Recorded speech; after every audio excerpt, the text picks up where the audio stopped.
اسرائیلی عوام سے ایران میں مکمل فتح کا وعدہ کیا تھا، لیکن انہیں ٹرمپ کے اس مفاہمتی یادداشت پر سمجھوتا کرنا پڑا اور ساتھ ہی صدر ٹرمپ کی مسلسل تنقید کا بھی سامنا کرنا پڑا، اور وہ بھی اسرائیل میں انتخابات سے صرف 4 مہینے پہلے۔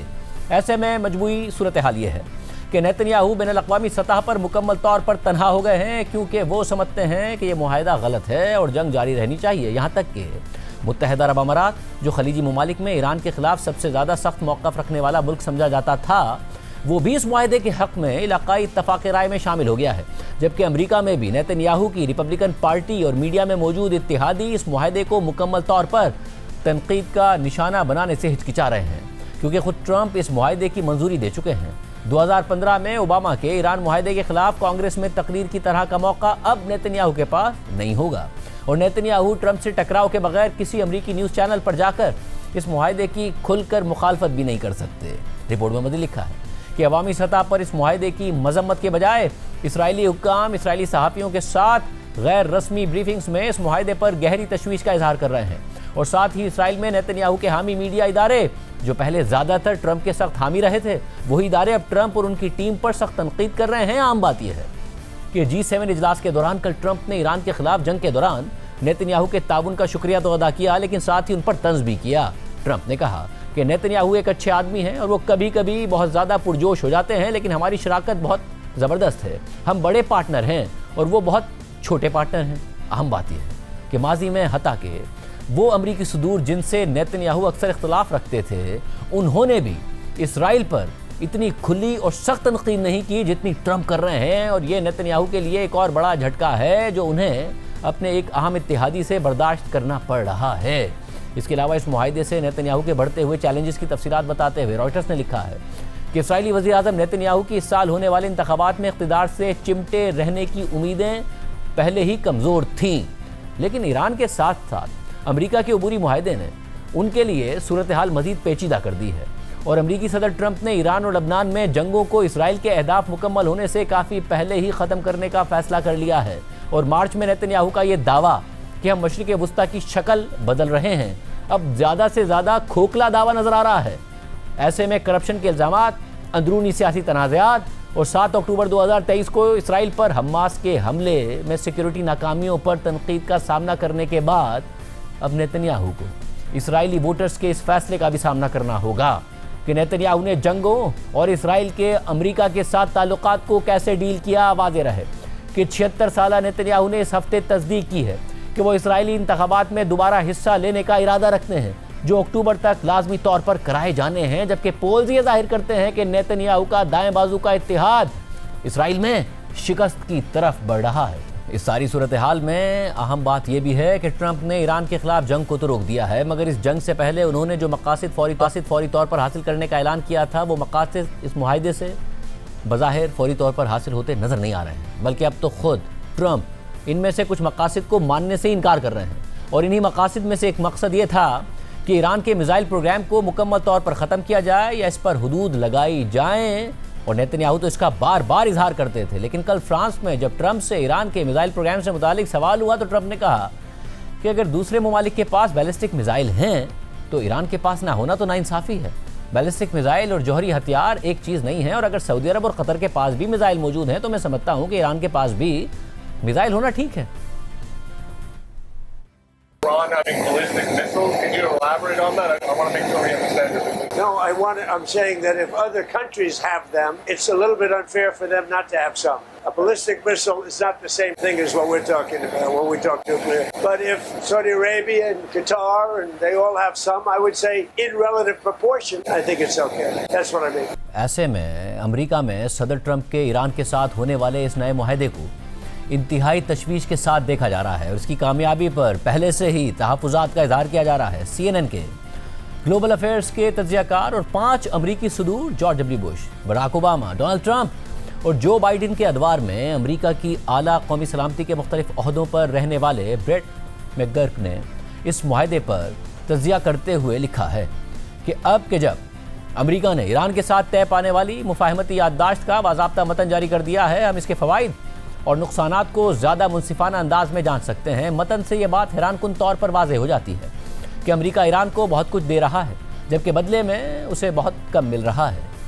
بریٹ میگرک کے مطابق انہوں نے ماضی میں ایران کے ساتھ مشکل مذاکرات کیے ہیں اور یہ دستاویز اس لحاظ سے نمایاں ہے کہ اس میں ایران کو بہت سی چیزیں دے دی گئی ہیں جن کا ایران ماضی میں بھی مطالبہ کرتا رہا ہے، لیکن ایسی چیزیں ایران کو شاذ و نادر ہی مل سکی ہیں۔ ٹرمپ نے بظاہر یہ فیصلہ کیا ہے کہ ایک معاہدہ چاہے جیسا بھی ہو ڈیڈ لاک کی موجودہ صورتحال سے بہتر ہے۔ دوسری طرف ایران نے مؤثر طور پر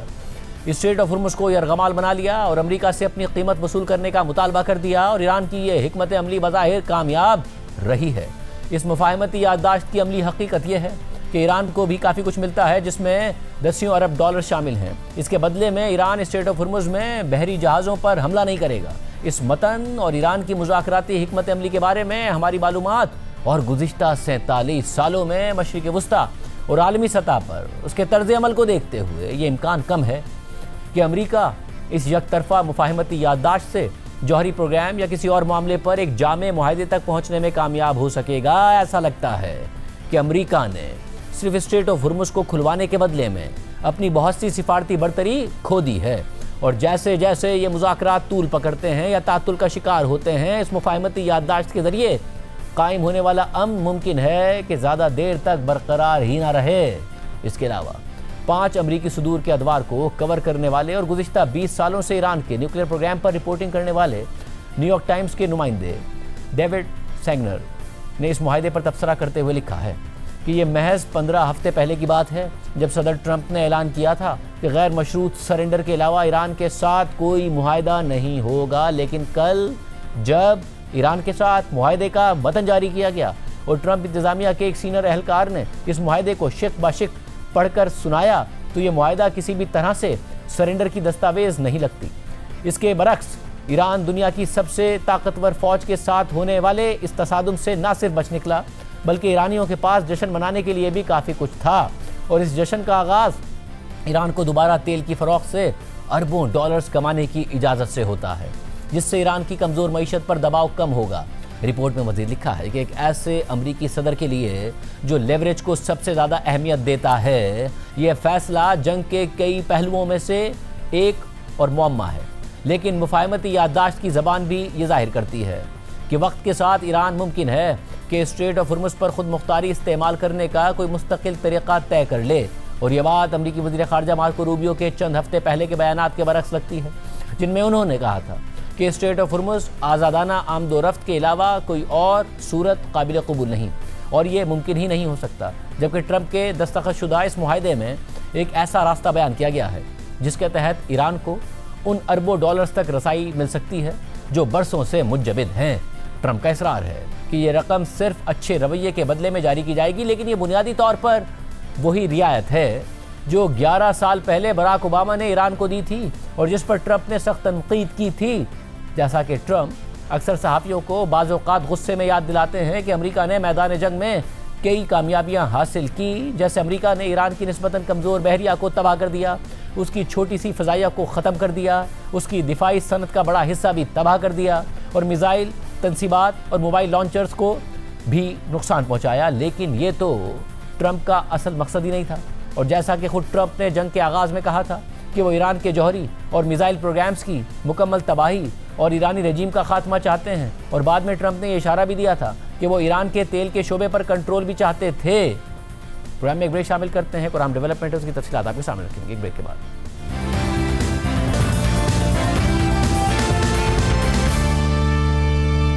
حکومت ایک متنازع قانون سازی کرنا چاہتی ہے جس کے تحت کوئی بھی مالک مکان یا جائیداد کا مالک ٹیلی کام کمپنیز کو اپنی جگہ فراہم کرنے سے انکار نہیں کر سکے گا۔ یعنی آپ کی اپنی ہی جائیداد پر کیا ہوگا، کون سے آلات لگیں گے، ٹاور لگے گا نہیں لگے گا، اس متنازع بل کی منظوری کے بعد یہ فیصلہ ٹیلی کام کمپنیز کریں گی، اور اگر آپ نہیں مانیں گے تو حکومت سے آپ کی شکایت کریں گے اور آپ کو قانونی چارہ جوئی بھگتنی پڑے گی۔ یعنی آپ کے پاس ایک طرح سے انکار کی کوئی گنجائش ہی نہیں ہوگی۔ اہم بات یہ ہے کہ پاکستان ٹیلی کمیونیکیشن ری آرگنائزیشن نامی یہ ترمیمی بل 2026 قومی اسمبلی سے منظور بھی ہو چکا ہے، اور اس کے بعد سینٹ میں پیش کیا جا چکا ہے، اور پھر سینٹ نے اسے قائمہ کمیٹی برائے انفارمیشن ٹیکنالوجی اینڈ کمیونیکیشن کو بھیجا، جہاں منگل کو ہونے والے اجلاس میں اس بل میں متنازع شقوں کی نشاندہی کی گئی اور بحث کو مؤخر کر دیا گیا۔ قائمہ کمیٹی کی چیئرپرسن اور پیپلز پارٹی کی سینیٹر پلوشہ خان کا کہنا ہے کہ فائبرائزیشن ضروری ہے، لیکن اس کی آڑ میں عوام کے بنیادی حقوق اور نجی املاک کے تحفظ پر کوئی سمجھوتا نہیں ہوگا۔ سینٹ کمیٹی میں بل کا تفصیلی جائزہ لینے کے دوران متعدد متنازع شقوں پر سنجیدہ تحفظات سامنے آئے۔ ہم ایسی تمام شقوں میں ضروری ترمیم لائیں گے تاکہ ترقی کے ساتھ ساتھ عام شہریوں کے حقوق، انصاف اور قانونی تحفظ کو بھی یقینی بنایا جا سکے۔ اس کے علاوہ پیپلز پارٹی کا دعویٰ ہے کہ حکومت نے یہ بل فائنانس بل کی آڑ میں جلد بازی میں منظور کروا لیا اور اس پر بحث نہیں کی گئی۔ قومی اسمبلی سے منظور ہونے والے اس ترمیمی بل میں ٹیلی کام کمپنیز کو فائبر آپٹک بچھانے، ٹاور نصب کرنے اور انفراسٹرکچر قائم کرنے کی آزادی دی گئی ہے کہ وہ جہاں چاہیں آلات نصب کریں۔ پاکستان ٹیلی کمیونیکیشن ری آرگنائزیشن ترمیمی بل 2026 میں شق 27A شامل کی گئی ہے، جس کے مطابق اگر کوئی ٹیلی کام کمپنی قانونی لائسنس رکھتی ہے تو اسے انٹرنیٹ، فائبر آپٹک، ٹیلی کام ٹاور یا دیگر مواصلاتی نظام لگانے، چلانے اور اس کی دیکھ بھال کے لیے زمین یا جگہ تک اس تمام رسائی کے حقوق حاصل ہوں گے جو اس قانون میں طے کیے گئے ہیں۔ اس شق میں واضح کیا گیا ہے کہ اس ترمیم کا اطلاق پرائیویٹ زمین اور سرکاری زمین دونوں پر ہوگا۔ ٹیلی کمیونیکیشن کمپنی کو آلات نصب کرنے سے پہلے جائیداد کے مالک سے اجازت لینا ہوگی اور اگر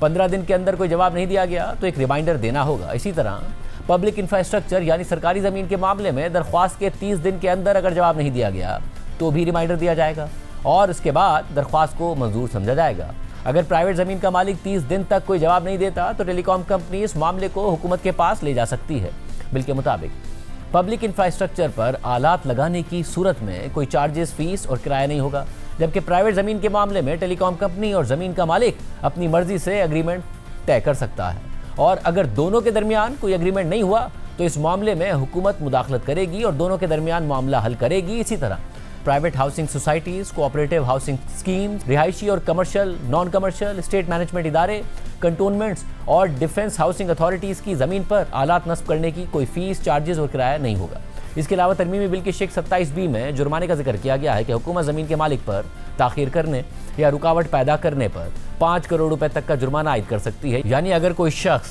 ٹیلی کام کمپنی کو اپنی زمین دینے میں تاخیر کرے یا رکاوٹ ڈالے تو حکومت اس پر 5 کروڑ روپے تک کا جرمانہ عائد کر سکتی ہے، مگر حکومت کو اس بل کی زبان کو تبدیل کرنا ہوگا جو پہلے ہی قومی اسمبلی سے منظور ہو چکا ہے، اور اس بات کو بھی تبدیل کرنا ہوگا کہ اگر کوئی پراپرٹی کا مالک اپنی زمین دینے سے انکار کرے تو اس کی شکایت ہو جائے گی اور پھر اسے سرکاری دفاتر کے چکر لگانے پڑیں گے، اور حکومت بھی اگر اس کے خلاف فیصلہ دے دے تو زمین کے مالک کو اپنی ہی زمین کے لیے عدالتوں کے چکر لگانے ہوں گے۔ اور یہ سوال اپنی جگہ موجود ہے کہ اب کہ جب وضاحتیں دینی پڑ رہی ہیں تو اتنی جلدی میں یہ بل قومی اسمبلی سے پاس کرانے کی ضرورت ہی کیا تھی؟ بل میں یہ زبان رکھنے کی ضرورت ہی کیا تھی؟ اگر سینٹ میں یہ بل نہ روکا جاتا تو اسی زبان میں پاس ہو جاتا۔ آخر مقصد کیا تھا ایسا بل اس زبان میں جلدی پاس کرانے کا؟ اس بل کے حوالے سے بات کریں گے، ہمارے ساتھ موجود ہیں سینٹ کی قائمہ کمیٹی برائے IT اینڈ ٹیلی کمیونیکیشن کی چیئرپرسن سینیٹر پربشا خان صاحبہ۔ بہت شکریہ سینیٹر صاحبہ میں جوائن کرنے کے لیے۔ پربشا، قومی اسمبلی سے تو بہت تیزی سے یہ بل پاس ہو گیا، یہ بتائیں سینٹ میں کیا معاملہ ہوا؟ نہیں دیکھیے، سینٹ میں مجھے 2 دن کا نوٹس دیا گیا as chairperson of the IT committee, اور مجھے کہا گیا اور اس کو کمیٹی کو ریفر کیا گیا، تو سینٹ نے اس کو خود ہی اس طرح سے پاس کرنا مناسب نہیں سمجھا اور اس کو کمیٹی کو فار ڈیلیبریشن، لیکن 1-2 دن کا نوٹس ضرور تھا، تو وہ اس نوٹس میں اب میں نے آج ایکسٹینشن جو ہے کل اپلائی کی تھی اور آج وہ ایکسٹینشن مجھے 60 دن کی مل گئی ہے، کیونکہ جس صورت میں یہ آیا ہے اس صورت میں یہ آئین کے آرٹیکل 23 اور 24 سے متصادم ہے اور لوگوں کی جو حق ہے جائیداد اون کرنے کا اور اس کو استعمال کرنے کا، اس کو یہ ہٹ کرتا ہے، تو اس لیے ہم نے یہ آئین کو جو ہے مقدم رکھا اور اس بل کو چیئرمین بلاول بھٹو سے میں نے اسی وقت مشاورت کی اور انہوں نے ان کی ہدایت پر اس کو روک دیا گیا۔ یہ بتائے گا کہ وزارت کا جواب کیا تھا جب آپ نے ان سے یہ پوچھا کہ بھئی یہ کیسے ہو سکتا ہے کہ ایک کمپنی پہلے کسی گھر کے مالک کو ایک بات کرے یا کسی بھی پراپرٹی کے مالک کو، پھر 15 دن بعد ایک ریمائنڈر بھیجے اور اس کے بعد وہ جو کمپنی ہے وہ حکومت میں شکایت کر دے گی، پھر وہ دفاتر کے چکر لگائے، اگر حکومت اس کے خلاف فیصلہ کر دے تو پھر عدالتوں کے چکر لگائے، پراپرٹی اس کی، فیصلہ کوئی اور کر رہا ہے۔ اس کا جواب کیا تھا ان کے پاس؟ سب سے پہلے تو ان کو جب میرے سے جب میں بھی تھی، میرے ساتھ 2 اپنے آنریبل ممبرز تھے نون لیگ کے، انہوں نے بھی اس کو دیکھا اور ان کو بھی تشویش ہوئی، انہوں نے بھی اس پہ اعتراضات اٹھائے اور ہم نے ان کو دیکھیے فائبرائزیشن ایک تو ہے نا جو کہ زیر زمین ہے کیبلنگ، لیکن اس میں جب ہم نے ٹاورز، اکوپمنٹ جس میں کوئی چیز بھی آ سکتی ہے، کوئی نجی کمپنی جو ہے وہ اس میں کوئی چیز بھی اکوپمنٹ کے طور پہ لا سکتی ہے اور کہیں بھی اس کو اریکٹ کر سکتی ہے، اور عام شہری کا اس پہ اعتراض کرنے کا جو حق ہے وہ سخت متاثر ہوتا ہے اور اس کے حق ملکیت کو جو ہے یہ محدود ہوتا ہے۔ ہم نے جب یہ باتیں ان سے کی تو انہوں نے کہا نہیں اس میں ٹاور شاید نہیں ہے، لیکن ہم نے جب انہیں دکھائے تو پھر شاید ان سے بھی آئی ڈونٹ نو کہ کیسے نظر انداز ہوا یہ، لیکن پھر وہ خاموش ہو گئے۔ اور جب میں نے اپنی لیڈرشپ سے مین وائل اسی دوران ان سے رابطہ کیا اور میں نے چیئرمین بلاول بھٹو صاحب سے کہا کہ یہ اس قسم کا ایکسیسو بل ہے اور اس میں یہ 5-5 کروڑ جرمانے اور لوگوں کے گھروں کے اندر تک رسائی کا حق اور ان سے اعتراض کا حق چھین لینا، اور کوئی آرام سے گھر بیٹھا ہے اس کو 2 نوٹس سرو ہو جائیں، وہ ایک اینڈلیس لیٹیگیشن میں پڑ جائے، اور پھر وہ جائے بھی تو کسی سرکاری جو افسر ہے وہی اس کا فیصلہ کرے، تو یہ تو بہت خطرناک ٹرینڈ کو جو جنم دے گا۔ تو بلاول صاحب نے کہا کہ جی بل جو ہے اس کو روک لیا جائے، اور اس کو ہم نے اسی وقت روک لیا، بلکہ اس بات پہ بھی حیرانی کا اظہار ہوا کہ یہ ایک نارمل بجٹ کے سیشن کے دوران کیوں آیا ہے، یہ بجٹ کے بعد بھی آ سکتا تھا۔ لیکن اب یہ بل میرے خیال میں اس کی تو ایک لفظ پہ غور کرنا پڑے گا، اس کو جتنی دفعہ پڑھا جائے اس میں سے بہت سے سوالات نکلتے ہیں۔ اور یہ جس کی زمین ہے اس کے پاس رائٹ ہے ریفیوزل کا، مگر اس کے بعد وہ دفاتر کے چکر نہ لگائے، یہ سارے معاملات نہ ہو، جرمانے نہ بھگت رہا ہو، آپ اس بات کو یقینی بنائیں گی کہ اس میں سے ساری چیزیں نکلیں؟ دیکھیے بالکل آئین سے متصادم یہ بنیادی حق ہے کسی بھی شہری کا کہ وہ جائیداد اون کرے اور جائیداد کو جیسے مرضی استعمال کرے، بلکہ یہ حکومت کا بھی تو ریاست کا حق ہے کہ وہ فرض ہے کہ وہ شہری کے اس حق کو محفوظ کرے۔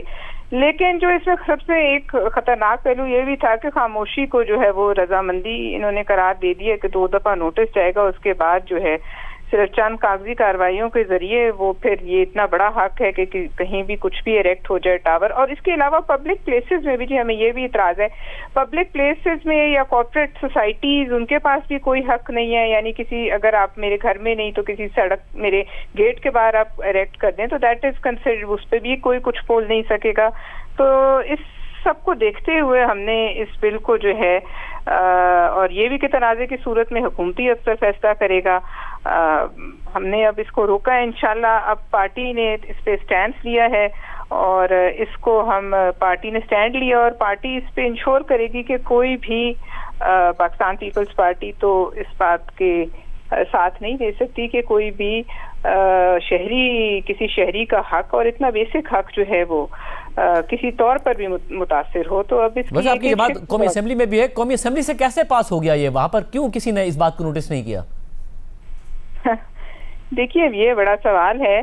میرے خیال میں جس طرح سے بلوں کی بارش ہو رہی ہوتی ہے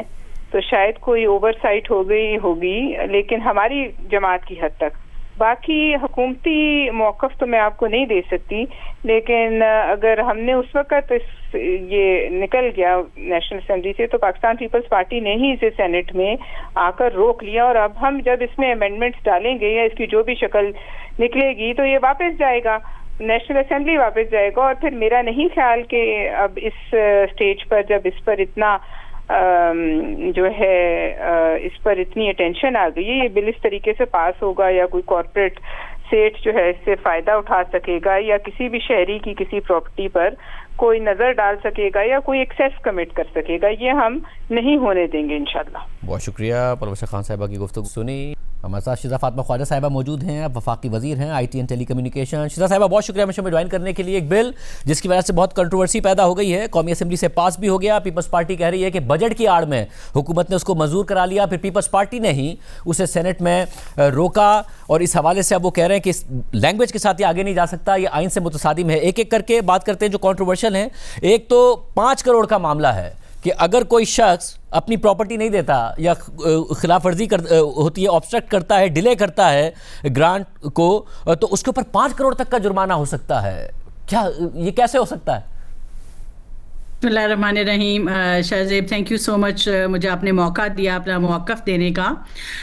سب سے پہلے تو میں یہ کہنا چاہوں گی کہ یہ نیشنل اسمبلی سے جب بل پاس ہوا تو بالکل مشاورت کے ساتھ ہوا, بلکہ ہمارے بڑے سینئر آنریبل ممبر ہیں نوید قمر صاحب, انہوں نے امینڈمنٹس بھی پیش کی ہیں اور اس کے بعد ایک مشاورت سے پاس ہوا.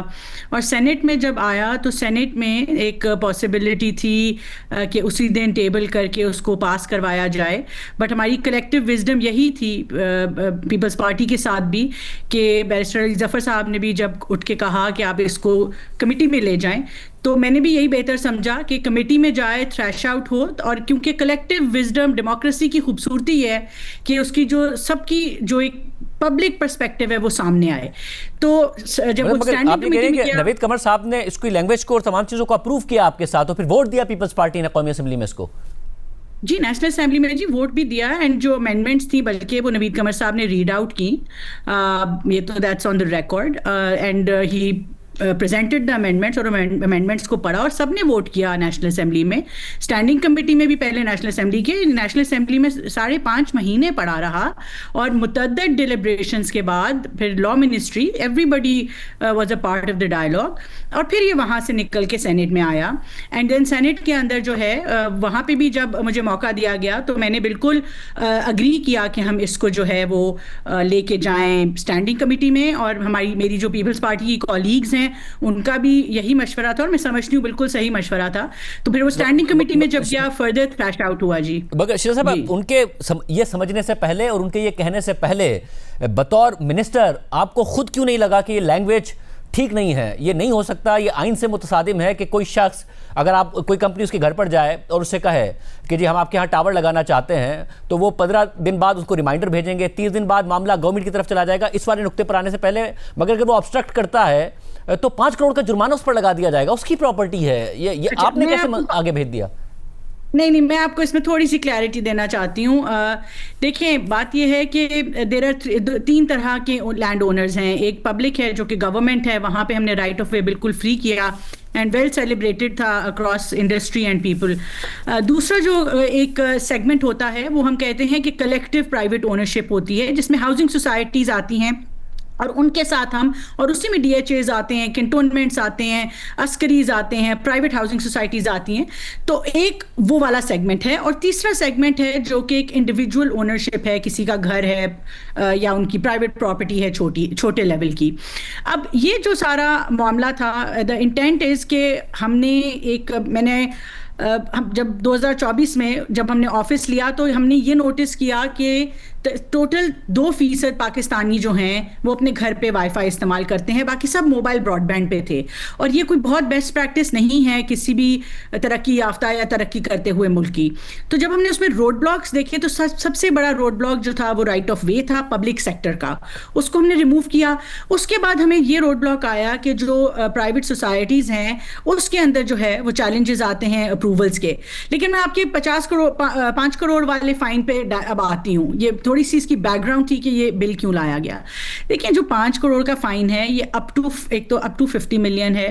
اور دوسری بات یہ ہے کہ یہ فائن اس طرح نہیں ہے کہ اگر میرے گھر کے کوئی ناک کریں اینڈ مجھے کوئی کہے کہ جی میں نے آپ کے گھر سے تار گزارنی ہے یا ٹاور نکالنا ہے, میں کہوں نہیں آپ نہیں کر سکتے اور میرے پہ فائن لگ جائے. یہ ایسے نہیں ہے. فائن وہاں سے اسٹارٹ ہوتا ہے جہاں پہ لافل کانٹریکٹ ہو گیا ہے ود میوچل کنسینٹ, اور اس لافل کانٹریکٹ کے بعد جو ہے کسی بھی قسم کی آبسٹرکشن آ رہی ہے. یا میں آپ کو اس کا ایگزامپل دیتی ہوں کہ میرے بیچ میں اور کسی اور کے ایک کمپنی کے بیچ میں ایک اگریمنٹ ہوتا ہے, اور وہ اپنی کروڑوں روپے کی انویسٹمنٹ کر کے میری پراپرٹی کے اوپر ایک ٹاور لگاتے ہیں, اور ہم میوچلی اگری کرتے ہیں کہ ہم اس کا لیٹ سے 10 لاکھ روپیہ کرایہ ہوگا اس کا مہینے کا. اب ہم نے اس کو میوچلی اگری کر لیا, ایک کانٹریکٹ سائن ہو گیا, ایک سرٹن نمبر آف ایئرس کے لیے ہو گیا. اب 3 سال بعد مجھے خیال آ جائے کہ جی نہیں یہ 10 لاکھ نہیں, یہ تو 50 لاکھ ہونا چاہیے. اس کیس کے اندر جو ہے وہ ایک کلوز اس لیے رکھا گیا تاکہ اس طرح کے ان لافل obstructions کو اور وائلیشن آف کانٹریکٹ کو جو ہے وہ ڈیٹر کیا جائے. سو اس کا یہ مطلب نہیں ہے کہ یہ بات لکھی ہونی چاہیے تھی نا بل میں, کیونکہ بل میں ایسا نہیں لکھا ہوا. بل میں جب 27B میں یہ لکھا ہوا ہے کہ اگر کوئی obstruct کرے یا ڈیلے کرے گرانٹ آف رائٹ کو,